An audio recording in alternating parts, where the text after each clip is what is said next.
अस्सलाम वालेकुम नाज़रीन, गुजर शरीफ फार्म के साथ मैं हूं आपका दोस्त उस्मान गुजर। दोस्तों, आज के व्लॉग में मैं आपको बताऊंगा हम नर्सरी के ऊपर शापर दे रहे हैं और मैं आज आपको बताऊंगा हम नर्सरी के ऊपर जो शापर है वो कितने दिन कवर करके रखेंगे और कितना टाइम कवर करके रखेंगे और उसके ऊपर पानी लगाने का तरीकाकार क्या होगा। और उसके अलावा बहुत सारे लोग जो कि सवाल कर रहे हैं कि वाकिंग टनल में पनीरी तैयार करने का तरीकाकार वो अच्छा है या जो हम करते हैं ये छोटे टनल में ये तरीकाकार अच्छा है। क्योंकि बहुत सारे लोग सवाल करते हैं कि यार उसमें हम जल्दी कर सकते हैं तो हम उसमें क्यों नहीं करते। मैं आप सब लोगों को इस वीडियो में डिटेल में बताऊंगा। अगर आपको वीडियो पसंद है तो वीडियो को लाइक करें। चलें दोस्तों, सबसे पहले शुरू करते हैं। दोस्तों, हम अपनी नर्सरी जो है वो नवंबर में लगा देते हैं, आप सबको मैं बताता रहता हूँ। उसकी रीज़न ये होती है कि नवंबर में टेम्परेचर अच्छा होता है, हमारी जर्मिनेशन अच्छी हो जाती है। जो कि अब जो लोग लगाएंगे उनकी जर्मिनेशन 20 दिनों में होगी, जो हमारी 5 से 7 दिनों में होगी। क्योंकि नवंबर में टेम्परेचर था वो ज़्यादा अच्छा था, इस टाइम जो है वो सर्दी बढ़ गई है, जिस वजह से जो लोग अब लगाएंगे उनकी जर्मिनेशन लेट होगी। जब जर्मिनेशन लेट होगी तो उसमें कुछ मसाइल आते हैं, जैसा कि फॉर एग्जांपल अगर शापर दे के जर्मिनेशन कराएंगे तो नीचे से चूहा लगने का खतरा होगा। अगर शापर नहीं देंगे तो फिर एक और चीज़ का खदशा है, फॉर एग्जांपल जैसा कि जैसे ही कवर हो जाएगी, शापर नहीं देंगे तो आपका जो है वो ज़्यादा दिनों में और दिन ज़्यादा ले जाएगी, इसलिए आपको शापर देना पड़ता है। तो इसलिए हम नवंबर में लगा के इसकी जर्मिनेशन करा लेते हैं। उसके बाद जो हमारा पौधा है उस टाइम 4 से 6 पत्तों पे है। जब हमारा पौधा 4 से 6 पत्तों पे होता है तो इसका मतलब होता है प्लांट हमारा हेल्दी हो गया, अब वो मरने वाली सिचुएशन से निकल गए। अब हमने इसको कवर करना है। कवर क्यों करते हैं दोस्तों? दोस्तों, हम सिर्फ इसलिए कवर करते हैं कि जो हमारी नर्सरी है उसको कोहरे से बचाया जा सके। क्योंकि पहले हमें ज़रूरत नहीं थी, क्योंकि पहले हमें कोहरे का डर नहीं था, तो हमने उसके ऊपर शापर दिया ही नहीं। अब हमें डर है कि या इसके ऊपर कोहरा पड़ सकता है तो हम इसको शापर देंगे। दोस्तों, हम 1 महीना 10 दिन इसको शापर देंगे और 1 महीना 10 दिन के बाद इसका शापर जो है वो उतार देंगे बिल्कुल। फिर क्योंकि आपको पता है हम शिफ्टिंग शुरू कर देते हैं 25 जनवरी से। हम 15 जनवरी को इसकी जो है शापर ख़त्म कर देंगे। 15 जनवरी के बाद जो है 10 दिन इसको ओपन माहौल में रखेंगे, चाहे सर्दी हो ठंड हो, क्योंकि पौधा फिर हर माहौल में एडजस्ट हो जाता है। फिर पौधे ने जब अगली फील्ड में लगना होता है तो फिर हमारे पौधे नहीं मरते।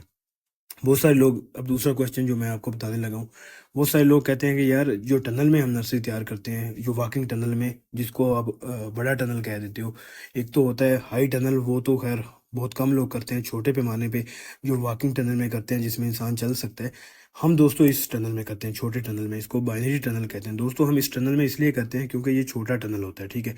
इसके नीचे जो होता है कि हम जब हम बड़ा टनल लगा देते हैं उसको रोज़ उतारना मुनासिब नहीं होता, तो हम इसको क्या करते हैं, हम इसको रोज़ उतार देते हैं सुबह। हम सिर्फ इसको कोहरे से बचाते हैं। जो हमारा पौधा होता है वो जितने दिनों का होगा वो इतना सख्त हो जाएगा। जब सख्त हो जाएगा, जब हम अगली ज़मीन में शिफ्ट करेंगे तो हमारा जो पौधे हैं वो मरते नहीं हैं। फॉर एग्जांपल जो कि अब लोग लगा के सोच रहे हैं कि हम टनल में शिफ्ट करके इसको जो है जल्दी नर्सरी तैयार कर लेंगे। उनकी जर्मिनेशन एक तो 20 दिनों में होती है, उसके बाद वो उसकी ग्रोथ को तेज़ करने के लिए उसके ऊपर शॉपर देते रहते हैं। जब वो शॉपर देते हैं तो उनका जो पौधा होता है वो बड़ा कमज़ोर होता है। फिर जैसे ही अगली ज़मीनों में वो शिफ्ट करते हैं उनके पौधे में बीमारियाँ आती हैं। जो दोस्तों, जैसा कि आप सबको मैं बताता रहता हूँ कि जो हमारी नर्सरी है उसमें हम प्रॉपर फंजीसाइड भी स्प्रे करते रहते हैं। तो इसलिए दोस्तों, आपको नर्सरी जब तैयार करनी है तो बहुत हेल्दी तैयार करनी है, क्योंकि इसी नर्सरी ने हमें फल देना है। अगर हमारा पौधा अच्छा होगा तो हम अच्छी एवरेज ले सकेंगे। जो लोग नर्सरी के ऊपर तैयारी नहीं करते, फंजीसाइड प्रॉपर नहीं करते, फिर उन लोगों की जो मसले मसाइल ज़्यादा होते हैं। तो इसलिए हम नर्सरी के ऊपर बड़ा ख़ास ख्याल रखते हैं और उसको टाइमली करते हैं। अब दोस्तों, हमने जर्मिनेशन के लिए जो है वो ज़रूरत नहीं है शापर की, हमने सिर्फ उसको कवर करना है, रात को कवर करना है, सुबह उतार देना है, सिर्फ कोहरे से बचाने के लिए। हमारा ये मकसद नहीं है कि हम इसका हाइट करा लें, क्योंकि आप सबको पता है कि ये जो मौसम है हमारा पौधा इतना स्ट्रॉन्ग, इतना सख्त हो गया, अगर हम चाहें तो 1 हफ्ते में उसको दिन रात शापर को कवर करके एक बार अच्छी तरह पानी लगा के तो हमारी नर्सरी का कद बढ़ जाएगा। लेकिन दोस्तों, हमें कद नहीं चाहिए, हमें पौधा स्ट्रॉन्ग चाहिए, पौधे की जड़ अच्छी चाहिए। क्योंकि जड़ अच्छी होगी, जड़ ने खुराक ऊपर लेके जानी है, तो फिर हम अच्छी जड़ की तरफ जाते हैं। क्योंकि आप सब लोग, नर्सरी एक ऐसा अमल है जिसमें जो नए काश्तकार हैं वो बेचारे नर्सरी तैयार करते हुए उनकी किसी की 50% जर्मिनेशन होती है। अगर जर्मिनेशन अच्छी हो जाती है तो फिर वो बाद में मर जाते हैं। तो इसलिए हम आप सब लोगों को गाइड करते रहते हैं। आपका कोई क्वेश्चन होता है कमेंट करें, नई से नई मालूमात के लिए हमारे साथ जुड़े रहें। तो कोई क्वेश्चन है कमेंट करें। जज़ाकल्लाह।